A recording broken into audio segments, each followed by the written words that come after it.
Aqueles que nos visitam, eu quero saudar vocês com a graça e a paz do Senhor Jesus. É muito bom ter você aqui, cultuar o Senhor e louvar o nome de Jesus. Realmente, o desejo do meu coração e o desejo, na verdade, de nós como igreja é realmente não só cantar louvores dizendo para Jesus ser exaltado, mas realmente exaltar Jesus, sabe? Dizer, seja exaltado, engrandecido, seu nome é santo, tu és poderoso, não há nada que apague o seu amor, e isso seja provado, experimentado na realidade das nossas vidas comuns. Esse é o desejo, não só se tornar em canções, mas se tornar verdade para a gente isso. Amém? Nós estamos continuando aqui na nossa série Sermões de Natal, e como a gente está vendo, né, nós estamos em época de Natal, e todo mundo ama essa data, todo mundo mesmo. Eu não sei como que os muçulmanos lidam mais ou menos com essa data, mas é uma data universal isso, ela é comemorada pelo mundo afora. Então a gente vê muitas luzes pela cidade, né? Eu estava brincando com o Alisson, que eu fui levar ele lá na casa dele esses dias, na verdade esses dias não, esses 5 últimos dias, estava indo lá do Rio da Prata, que o Alisson mora na zona nobre de Campo Grande, que é o Rio da Prata, e lá é o único lugar sem ser o Parque Shopping que está tudo bonitinho, não sei se vocês foram lá, aí está com luzes, boas festas e lâmpadas e não sei o que, e etc. Zona Nobre é outra história. Então a gente vê o Parque Shopping, outros lugares também, as casas todas são enfeitadas, e nesse tempo nós refletimos também sobre muitas coisas. Nós refletimos sobre a família, nós refletimos sobre o ano que se findou, nós começamos a refletir sobre novas metas que nós estamos planejando, e até nós cantamos Jingle Bell. Bem, eu acho que a gente canta ainda Jingle Bell, eu nem sei se a gente canta isso, mas não é estranho saber que Natal é uma data cristã e que é comemorada por um mundo pós-cristão, ou seja, um mundo que o cristianismo está, vamos dizer assim, nos termos comuns, está perdendo a sua força. Isso deveria ser estranho. A cada ano que passa, aquilo que entrelaçava a realidade do Natal tem sumido e tem sido trocado por outros objetos, outros objetivos, outros propósitos. Basicamente, o que nós vemos por aí ao andar pelas ruas nesse mês de dezembro é uma estranha melancolia, sabe? Misturado com gastos, consumismo, presentes, etc. É por isso que nós, então, como igreja, resolvemos pensar um pouco sobre essa data e seu verdadeiro significado. Pensar realmente no que significa o Natal, e a nossa esperança é que a gente possa ouvir a voz de Deus e nós sermos levados pela beleza de Deus, como todos os domingos a gente tenta ver isso. Então, esses sermões servem para que você não deixe que o Natal te pegue despreparado. Não deixe que o Natal te pegue despreparado, e quando eu digo despreparado, eu estou dizendo espiritualmente despreparado. Nós estamos pensando sobre o Natal por causa disso, para que você fique espiritualmente cheio nesse mês. É momento de criar as expectativas corretas sobre a chegada do Rei dos Reis ao nosso mundo, e como isso transforma a realidade das nossas vidas. E para a gente pensar um pouco isso, como a gente já viu nos 2 últimos domingos, a gente vai continuar vendo, nós vamos abrir as nossas Bíblias no Evangelho de Lucas, no capítulo 2. Eu peço para que você abra sua Bíblia. Se você não está com a sua Bíblia, vai ser projetado aqui. Se você tiver alguém do seu lado que não está com Bíblia, você também possa servi-lo com as Escrituras. Lucas capítulo 2.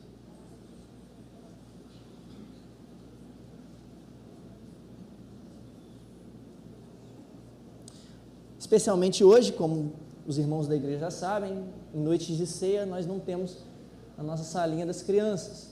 As crianças ficam conosco porque nós achamos importante elas cultuarem também. Deus é um Deus de muitas idades, então é importante nós cultuarmos juntos também. Lucas capítulo 2, nós vamos ver do versículo 1 ao versículo 7, e diz assim a palavra de Deus: naqueles dias foi publicado um decreto de César Augusto convocando toda a população do império para um censo. O primeiro recenseamento foi feito quando Quirino era governador da Síria. Todos iam alistar-se, cada um à sua própria cidade. José também saiu da Galiléia, da cidade de Nazaré, e foi para a Judéia, até a cidade de Davi, chamada Belém, por ser ele da casa e família de Davi, a fim de alistar-se com Maria, sua esposa, que estava grávida. E aconteceu que, estando eles ali, chegou o tempo de ele ter a criança. Então Maria deu à luz ao seu filho primogênito, enfaixou o menino e o deitou numa manjedoura, porque não havia lugar para eles na hospedaria. Nós estamos seguindo a narrativa do nascimento de Jesus, e agora nós estamos em Lucas, e por mais que a gente esteja no segundo capítulo de Lucas, muita coisa aconteceu até aqui. Nós não temos tempo de falar o que aconteceu no capítulo 1, tudo o que aconteceu. É por isso que a gente recomenda a vocês, como igreja, meditar nesses textos, nos primeiros capítulos dos evangelhos, que falam sobre o nascimento de Jesus, sobre aquilo que está acontecendo, que há muita coisa sobrenatural acontecendo, muita coisa impressionante acontecendo. E a gente chega no nosso texto, e a gente vai olhar para o que Lucas está nos contando aqui. E nos 3 primeiros versículos, se você olhar na sua Bíblia aí, Lucas está nos dizendo: naqueles dias foi publicado um decreto de César Augusto, convocando toda a população do império para um censo.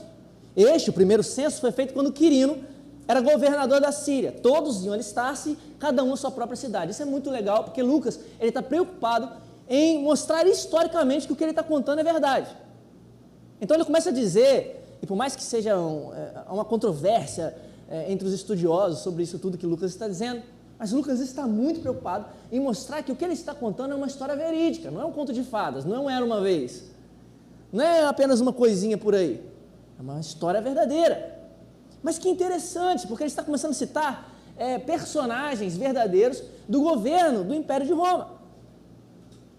Isso mostra para a gente como que Deus está no controle de tudo. Isso mostra para a gente como que Deus está controlando todas as coisas. Veja, ninguém desses governantes estava sabendo do que vai acontecer daqui a pouco. Nenhum deles. Mas o que acontece é que César convoca toda a população para acontecer um censo. Tudo está sendo escrito, tudo está sendo ordenado para criar um palco para o acontecimento Jesus. Tudo está acontecendo nisso. Esse censo acaba abrindo caminho para que José vá até Belém. Afinal, ele era da família de Davi. E Davi era da família que morava em Belém. Agora veja, tantas profecias sobre Belém. Tantas profecias sobre Belém. Agora o que Deus está fazendo é mover impérios, tronos, governantes, para que as promessas dele se cumpram. Nós temos tanto medo, né? Quando governantes, quando coisas acontecem no Brasil, e tudo bem, nós devemos ter medo, mas isso aqui afaga o nosso coração de saber que Deus está controlando todas as coisas, como diz a palavra de Deus em Provérbios, que o coração do rei, o coração do governante está na mão do Senhor. Então nós devemos ter paz.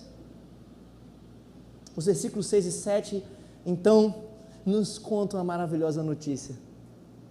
E aconteceu que, estando eles ali, aonde? Em Belém, chegou o tempo de ela ter a criança. Então Maria deu à luz o seu filho primogênito, Jesus. Enfaixou o menino e o deitou numa manjedoura, porque não havia lugar para eles na hospedaria. Jesus nasceu. Chegou o tempo de Maria ter a criança que foi prometida pelo anjo, que foi concebida pelo Espírito Santo. Mas eu quero que você perceba essas assombrosas palavras que nós acabamos de ver nesses versículos. Ela enfaixou o bebê e o colocou em uma manjedoura. Espera aí, o que está acontecendo? Nós sabemos, por outros contextos, como o Evangelho de Mateus, que José e Maria, eles estão procurando lugar. A cidade está cheia, mas eles estão procurando lugar, um quarto, mas eles não acharam. E Lucas então termina dizendo que não havia vaga para eles nos hotéis, nas estalagens, nas pensões ou qualquer outro tipo de hospedaria. Eu sei. Nós estamos muito acostumados com algumas imagens de presépios sobre o nascimento de Jesus numa manjedoura, né? Isso talvez até nos impeça de realmente sentir o efeito dessa mensagem, nesses 2 versículos. O acontecimento mais importante do universo está para acontecer. E aonde está Deus? Em uma estrebaria, enfaixado, deitado numa manjedoura. Deixa eu te fazer uma pergunta. Se o Criador do universo fosse descer à terra, como que você esperaria que ele viesse? Veja bem, eu estou falando daquele que criou todas as coisas. Todas as coisas que existem foi ele que criou. Eu estou falando daquele que controla os ventos. Eu estou falando daquele que estremece as nuvens, que criou as coisas que muitas vezes nos apequenam, como os trovões e os raios, que todo mundo sai correndo para entrar dentro de casa. Ele controla tudo isso, ele caminha entre os raios. Aquele que conhece a infinitude das estrelas e sabe cada uma delas pelo nome, essas estrelas que nós olhamos e nós não conseguimos contar. Eu estou falando daquele que criou você junto com todos os que estão aqui. E ele sabe cada terminação nervosa que está funcionando no seu corpo agora. Os seus pulmões estão na mão dele agora. O seu coração está pulsando porque ele está soprando vida em você agora. Os seus olhos estão abertos e você pode ver eu gesticulando aqui em cima, simplesmente porque ele teceu cada pigmento dos seus olhos. Todo dia a realidade que nós conhecemos do universo é como se precisasse chegar diante dele e pedisse permissão para que ele pudesse dizer: aconteça. Agora me responda. Se esse Deus fosse descer à terra, como você esperaria que ele viesse? Você não olharia para o alto? Eu olharia. Você não esperaria talvez serafins, querubins, carruagens de fogo, quem sabe uma explosão de planetas, ou talvez uma criação de uma nova estrela, talvez um novo sol, quem sabe Deus está vindo à terra. Porém, aqui começa tudo. E quando Lucas conta para a gente o que está acontecendo, na verdade nada disso está acontecendo. O texto está dizendo: enfaixou o menino e o deitou numa manjedoura, porque não havia lugar para eles na hospedaria. O grandioso Deus estava deitado ali, no meio do cheiro de palha e de animais. Talvez aqueles animais tenham se ajoelhado, como nos desenhos infantis de Natal. Ou talvez eles tenham continuado a comer e fazer cocô. Mas algo estava acontecendo ali. Deus estava se tornando vulnerável, dependente e humano. O texto diz que não havia vaga, não tinha lugar para eles naquele lugar. Deus vem à terra e o que recebe ele é um sem vaga. No way. Não tem lugar aqui. Os reis de todas as nações estavam lá. Onde estavam as pessoas que usam chapéus importantes e cartolas? Onde estavam os cerimonialistas para que tudo acontecesse no lugar correto? O pessoal da fotografia? Estava alguém lá? Não. Ali, naquela estrebaria, estava todo o infinito se tornando finito. O infinito numa manjedoura. Quantos cientistas poderiam parar para estudar esse fenômeno? Quantos filósofos tentaram explicar algo como o infinito se tornando finito? Ou talvez os gregos da época, que tinham uma noção errada sobre carne, odiavam a carne, pensando no dia aquele que criou todas as coisas, se tornando humano, se tornando carne. O eterno se tornando temporal. Será que talvez eles chegariam à conclusão de que isso é impossível? Só que veja como o anjo disse para Maria: Para Deus não haverá impossíveis nas suas promessas.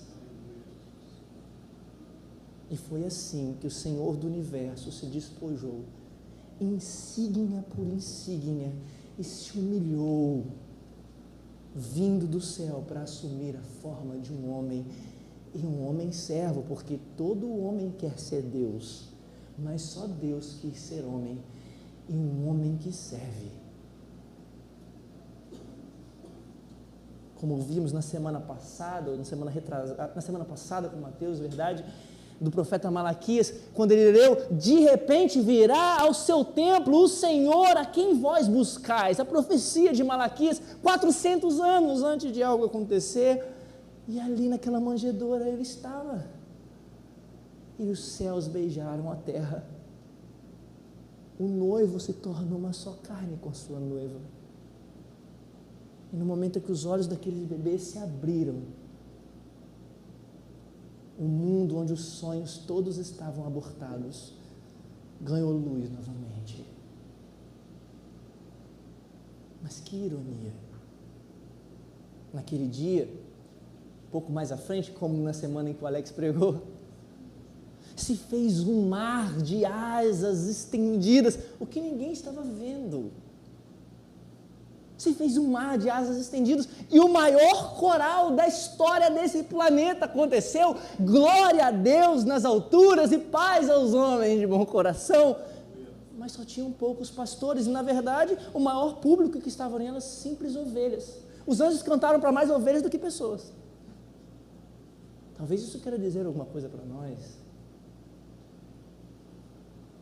Emanuel estava ali, mas o mundo estava muito ocupado com outras coisas. E como é difícil para os nossos tempos entender isso.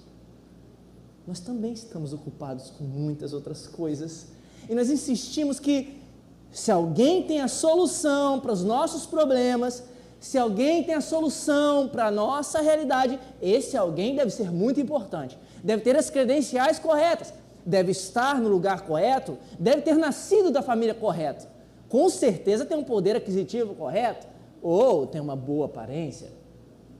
E nós insistimos nessa história, mas o significado do Natal transcende as nossas pressuposições e os nossos conceitos. Enquanto transformamos o Natal, ou o Evangelho, porque o Natal é o Evangelho, quando nós transformamos o Natal, o Evangelho é uma mensagem apenas moral, e nós acreditamos que o Natal, a igreja, o Evangelho, é sobre tratar de conselhos sobre como viver, ou algumas técnicas sobre como viver e acertar em determinadas coisas, nós ficamos perdidos, porque na verdade a mensagem do Natal é o oposto disso. O Natal é primeiramente uma grande acusação, queridos, e somente se tornando uma grande acusação, que ele vai poder se tornar uma grande alegria. Mas qual a acusação que o Natal traz para a gente? O homem não pode salvar a si mesmo. O homem não tem condição de salvar a si mesmo. E nós não entendemos isso, sabe por quê? Porque nós achamos que podemos. Boa parte dos nossos sentimentos de Natal, de fim de ano, aí fica um sentimento da gente que nos conduz a pensar erradamente de que nós podemos nos unir e consertar o mundo de alguma forma, mas nós esquecemos das nossas misérias. É engraçado que nesses últimos 6 dias é como se a gente esquecesse tudo. Nós esquecemos de que, na verdade, são mais de 300 dias debaixo da opressão. Medo da guerra, do vazio, do tédio, medo do passado, medo do futuro, medo da bala perdida, medo do assalto, medo de tudo, medo das crises. São mais de 300 dias e nós esquecemos isso por 6 dias. E assim nós vemos os nossos shoppings lotados, as avenidas lotadas, decoradas, ruas iluminadas, mas a decoração que está por trás de tudo isso são apenas corações vazios. Qual é o grande problema? O pecado. Esse motor interno que fica dentro da gente, que desde Gênesis 3, quando a Bíblia conta lá, em que o homem resolveu pecar, nos conduz para uma realidade de sofrimento. é que nada nesse mundo, absolutamente nada nesse mundo, pode suprir isso. Pensa aí, você já sentiu o vazio dessas datas? Eu me lembro de uma época da minha vida que chegava o fim do ano, eu sentia um vazio, é feliz, tá as famílias, tá tudo, mas que negócio que parece que você errou o ano inteiro, sabe? Aí você fica tentando fazer novas metas. Você já sentiu esse vazio? O vazio dessas datas, de parecer que falta algo? Alguma vez você já sentiu? Sabe por quê que você sente isso? É porque o homem tem um vazio do tamanho do mundo. Mas, como diz Lucy, a pequenina personagem daquele conto, o Crônicas de Nárnia, ela diz: uma vez em nossa história, uma manjedoura tinha algo que era maior do que o mundo inteiro. Uma manjedoura. É por isso que o Natal, queridos, não pode ser apenas uma mensagem moral. O Natal não diz, acima de tudo, sobre o que você deve fazer. O Natal diz, acima de tudo, sobre o que Deus fez. É isso que diz o Natal, porque Deus amou o mundo de tal maneira que deu o seu Filho unigênito, para que todo aquele que nele crê não pereça, mas tenha a vida eterna. A mensagem do Natal é que o mundo não pode salvar a si mesmo. Quando alguém te perguntar, você responda isso. O mundo não pode salvar a si mesmo. Mas o que significa Jesus ter feito tudo isso? Por que ele escolheu assim?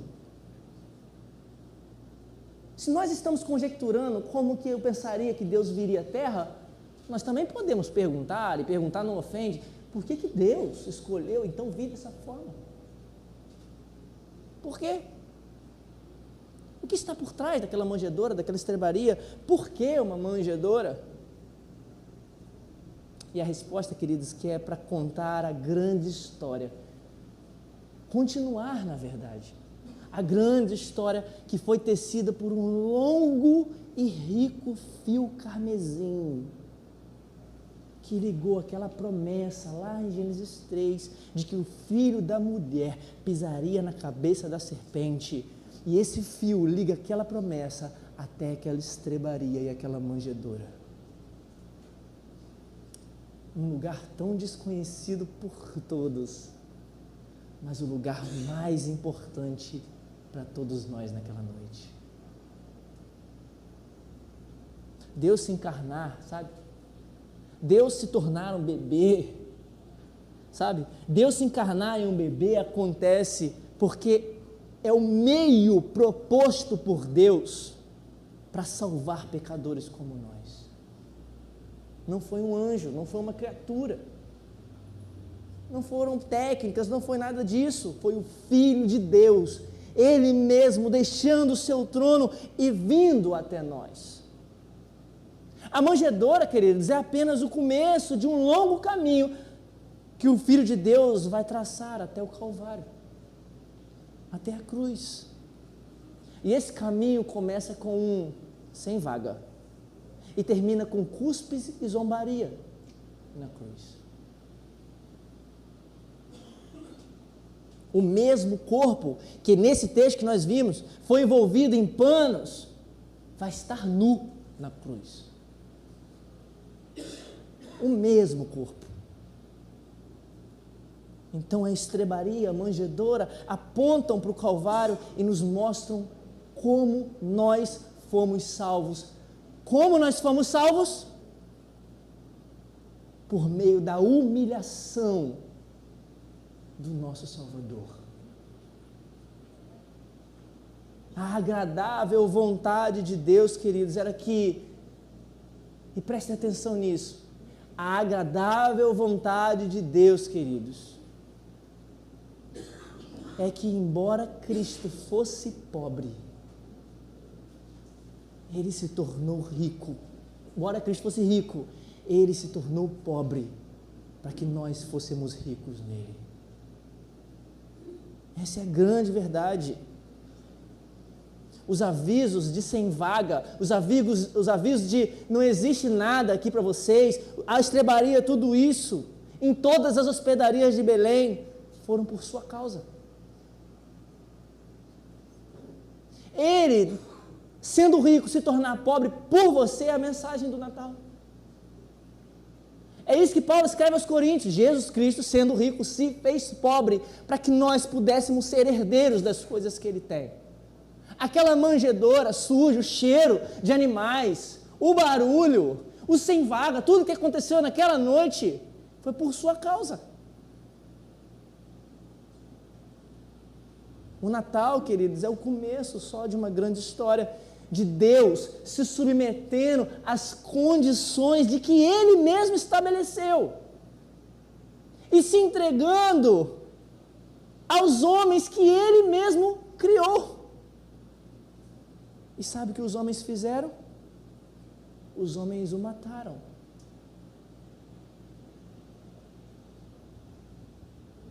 Os homens zombaram dele, cuspiram nele. Então, dessa forma, Jesus se torna o réu na cruz, para também se tornar o único herói de forma definitiva e final. E assim, Cristo visitou e redimiu o seu povo dos pecados e limpou as nossas transgressões, porque Ele levou sobre si os nossos pecados e pelas suas humilhações nós fomos sarados.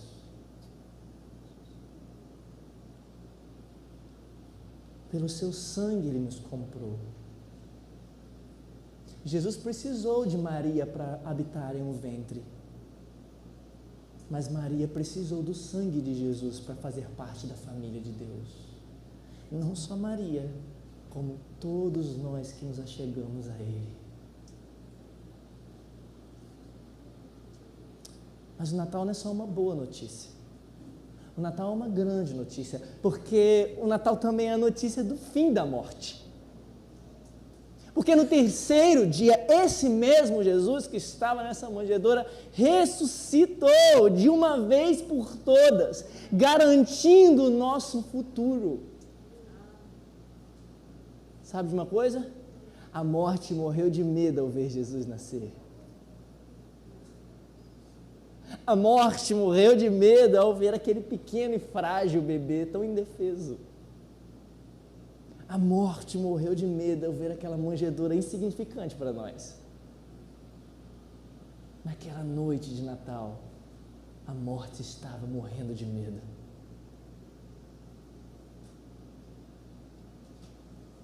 É por isso que nós podemos dizer: Senhor, obrigado por aquela manjedoura. Graças nós te damos, Senhor, pela manjedoura.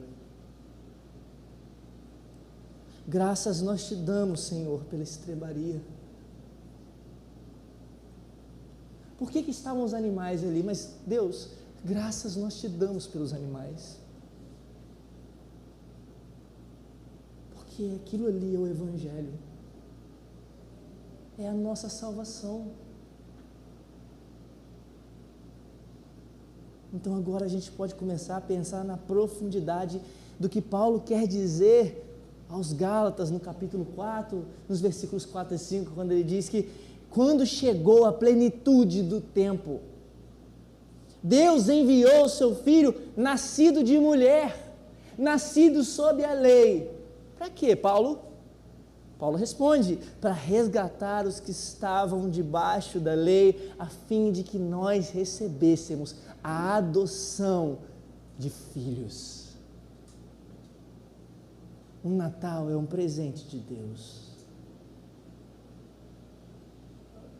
Sabe aquele clichê que nós falamos no nosso aniversário?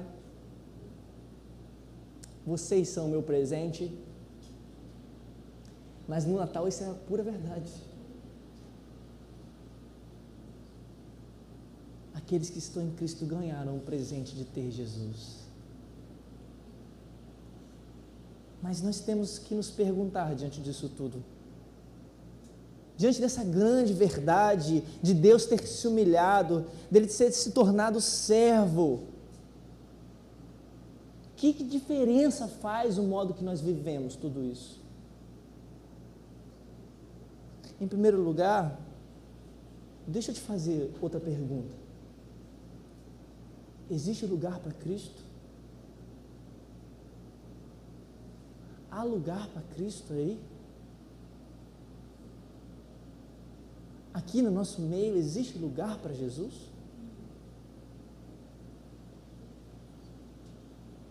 Existem muitos lugares e muitos corações que estão com o aviso de sem vaga. Mas hoje aqui, em algum coração, existe lugar para Cristo?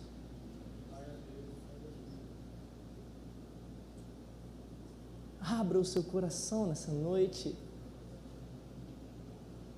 e prepare lugar para Ele. E limpe então o seu coração, a sua casa, a sua pequena estrebaria, pela fé e pelo arrependimento. Abra lugar para Ele.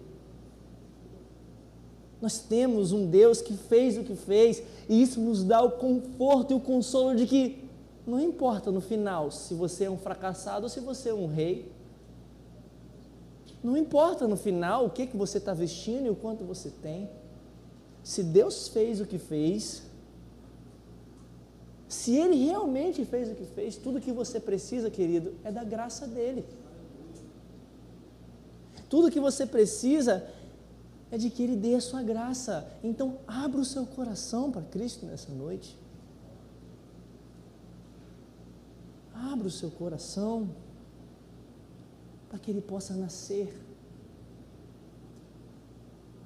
Você pode até dizer, meu coração é muito sujo. João, acho que essa mensagem não é para mim, sabe por quê? Porque você não sabe quem eu sou. Essa mensagem que você está falando aí, é coisa de igreja, e eu acho que eu não me dou muito bem, porque eu sou um pouco sujo, ou isso aí, sabe? Se você soubesse quem eu sou, essa mensagem não seria para mim. Ou talvez você esteja dizendo, tudo bem, até legal, mas eu preciso consertar algumas coisas antes de receber isso. Mas, querido, saiba que a mensagem do Natal diz que Deus veio para um mundo que não tem conserto próprio. E não só isso, Ele veio e nasceu em um lugar tão sujo quanto. Abra o seu coração para Cristo nessa noite. Abra. Hoje mesmo você pode fazer parte da família de Jesus. Hoje mesmo. Se Jesus esteve em uma manjedoura, querido, se isso é verdade, se isso não é só um complô de gente que fica pedindo dízimo, se isso não é só alguma história de gente maluca, de 2.500 anos quase, sabe, de tudo isso, se isso é uma história dessa, se ele realmente esteve numa manjedoura, e acredite nessa realidade, ele realmente esteve numa manjedoura, e se ele esteve ali, se ele nasceu ali naquele lugar insignificante, então isso quer dizer que não importa, no final, não importa o seu passado, não importa onde você mora, ou como você nasceu, não importa as coisas que você pensa sobre as suas realidades, se você se arrepender e crer nele, hoje a graça de Jesus Cristo é suficiente para cobrir tudo que você tenta esconder, ou tudo que você quer deixar, e então te unir a Ele. Há lugar para Cristo nessa noite? Existem alguns corações abertos para Cristo nessa noite? E veja, Jesus não faz isso porque Ele gosta do Zé Ninguém. Não é por isso. É porque Jesus gosta do Zé Ninguém, né? Não é só por isso. Ele vem até nós dessa forma porque, antes de tudo, Ele quer nos dizer algo sobre salvação. Antes de tudo. Não é só sobre a realidade dos perdidos. Não é só sobre ajudar os pobres. É antes de tudo sobre salvação. Ele vem dessa forma porque Ele está dizendo, a salvação assim, e eu quero que você perceba, todas as outras religiões instruem as pessoas a reunir as suas forças e viver como se deve, da melhor forma possível para alcançar as coisas. Mas eu quero que você perceba a diferença das religiões, da religião. É por isso que eu não estou pregando religião. não tem a ver com religião. O Natal não tem a ver com religião. A gente fala, o Natal é uma data religiosa, mas na verdade o Natal tem a ver com o Evangelho. O Evangelho é uma outra coisa, e só no Evangelho que nós podemos ouvir que o próprio Deus vem até nós em fraqueza, para que fracos como nós possamos ir até Ele. É só no Evangelho que nós podemos perceber de que nós podemos ser salvos não pelo que nós temos que fazer, mas pelo que Deus fez por nós. Abra o seu coração para Cristo nessa noite. Em segundo lugar, o Evangelho cria um novo tipo de comunidade que vai se tornar serva também, que vai imitar Jesus. E isso, queridos, é totalmente oposto à maneira de pensar da nossa sociedade. E a nossa sociedade valoriza o quê? A nossa sociedade valoriza o sucesso, a nossa sociedade valoriza o poder, a nossa sociedade valoriza o dinheiro, a nossa sociedade valoriza a aprovação, os status, a nossa sociedade valoriza essas coisas. Mas quando nós encarnamos a realidade da mensagem verdadeira de Jesus, do infinito em uma manjedoura, nós temos um novo tipo de viver, diferente disso. Nós somos uma nova comunidade, e essa nova comunidade é a igreja, é o povo de Deus. É por isso que a mensagem do Evangelho, queridos, não brilha naqueles que desejam o poder, naqueles que desejam ser aprovados, reconhecidos como grandiosos. Não brilha. Porque a encarnação, a realidade de Deus ter vindo até nós em humilhação, revela essa nova forma de viver. Os cristãos são aqueles que, como o seu mestre, como o seu Senhor, como Jesus, vivem uma vida inteira no princípio de se fazerem pobres. Eu não estou falando de dinheiro aqui. Eu estou falando de vida. Como o pastor Timothy Keller, de Nova York, escreve, ele diz, os cristãos são aqueles que se cansam ao máximo para enriquecer espiritualmente, fisicamente, moralmente, financeiramente o próximo, doando o seu tempo, enfrentando dificuldades, cuidando e se ocupando de fazer o bem aos outros, e não apenas dos amigos, mas de qualquer maneira que pareça necessária para que o próximo seja rico. Especialmente os mais marginalizados, especialmente os mais esquecidos, especialmente os desvalidos, porque esse foi o caminho de Jesus depois daquela manjedoura. Aquela manjedoura, aquela estrebaria, demonstram a grandiosa simplicidade do Evangelho. E aqui, o quanto a simplicidade do Evangelho tem ofendido você?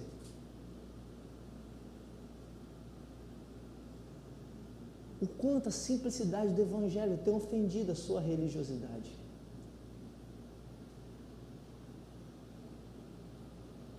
Jesus entra em nosso mundo e então ele acaba reformulando as narrativas com as quais nós construímos a nossa cultura.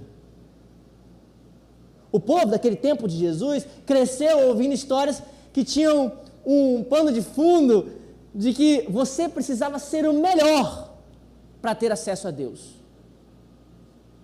Era o contexto da época de Jesus. Aquele povo ficava achando assim, eu preciso ser o melhor, eu preciso acertar em tudo para ter o acesso a Deus.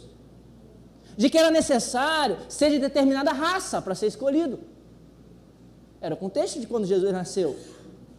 De que a pureza significava, antes de tudo, o quanto você apresentava pela aparência, o quanto você se vestia bem, isso era pureza. Se você está de terno e gravata, se você... Era esse o contexto de Jesus. Mas o nascimento de Jesus e a vida de Jesus inverte tudo isso, subverte tudo isso. Era por isso que Jesus se preocupava com coisas de forma diferente de nós. Veja, por exemplo, onde Jesus leva os seus discípulos para treiná-los. Nos sepulcros onde estavam os endemoniados. Em lugares onde tinham leprosos, onde tinha doente. nas tavernas onde tinham pecadores, nos pobres, com gente roceira, sabe? Gente esquecida. E em instantes, aqueles jovens, aqueles discípulos que andavam com Jesus, estavam no meio disso tudo, um hospital psiquiátrico. Cheiro de gente, suor, feridas, cheiro ruim, gritos, poeira. Essa aqui é a vida de Jesus. Ele começou assim, ele viveu assim, ele morre assim. Ele nasceu em um lugar desconhecido e irrelevante para o mundo e caminhou sua vida toda também em lugares assim. Nos lugares dos preconceitos étnicos, das batalhas da gente comum. Sabe essas batalhas que você enfrenta no dia a dia? Era aí que Jesus estava. Se Jesus estivesse aqui hoje e ele nascesse hoje, ele estaria onde a gente enfrenta as nossas batalhas. As nossas perdas. Jesus estava lá, no meio das perdas familiares, no meio das injustiças que aconteciam. Era lá que Jesus estava e levava os seus discípulos junto. Quando nós olhamos para o nascimento de Jesus, queridos, uma pergunta deve ser feita aos nossos corações, mesmo que ela nos perturbe completamente. Pense bastante nessa pergunta. Quando nós olhamos para aquela manjedoura, aquela estrebaria, pense nessa pergunta. Será que você tem peito suficiente para passar despercebido pelas pessoas?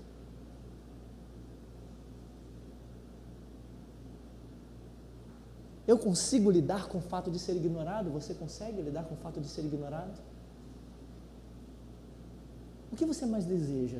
Subir ou descer?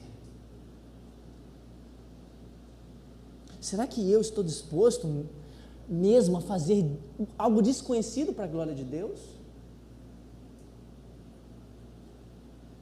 Será que eu vou optar por ser reconhecido ao fazer coisas grandiosas numa segunda-feira comum, dentro de um BRT, com pessoas comuns, no meu trabalho comum, ou limpando a fralda do meu filho? E isso vai poder satisfazer a mim mesmo como alguém vivendo para Deus? Ou eu preciso procurar algumas outras coisas maiores, mais grandiosas?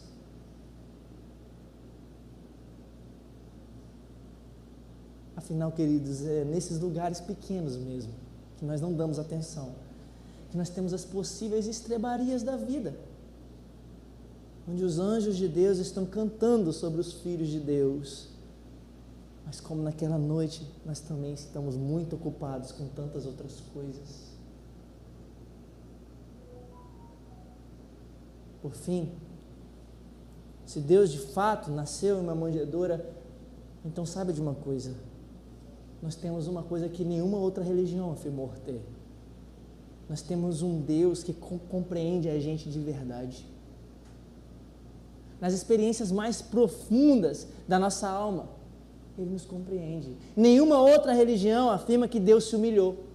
Nenhum outro lugar afirma que Deus se humilhou, que sofreu e que sabe como é ser abandonado pelos amigos, que sabe o que é sofrer, que sabe o que nós estamos passando, que sabe o que é ser injustiçado.